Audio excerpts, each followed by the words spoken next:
In today's video, I'm going to teach you how to change an invoice number in QuickBooks Online.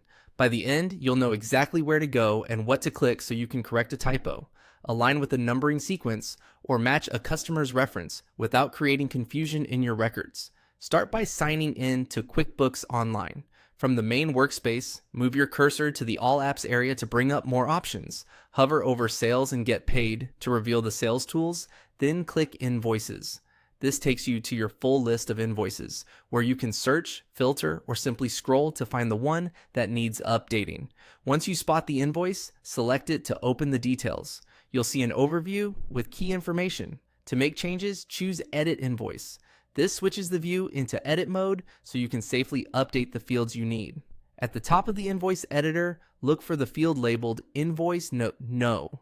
Click into that box and type the new number exactly as you want it to appear.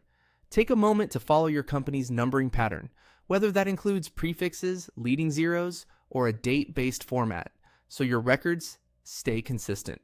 It's also a good idea to avoid reusing numbers that already exist, because duplicates can make reconciliation harder and may trigger warnings in QuickBooks. If you notice the invoice number field is grayed out or you can't click into it, that usually means your company settings or user permissions are set to prevent manual edits. In that case, check with your QuickBooks administrator to make sure you have the right access and that custom transaction numbers are allowed for your company.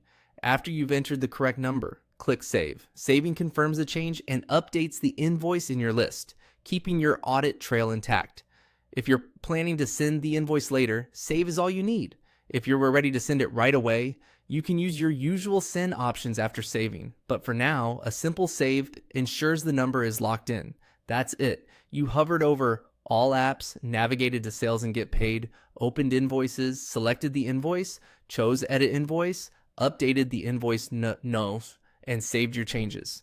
Keeping a clean, sequential numbering system helps with reporting, customer communication, and month-end close, so making quick corrections like this can save time down the road. Thanks for watching. If you found this helpful, keep this flow handy the next time an invoice number needs a quick fix in QuickBooks Online.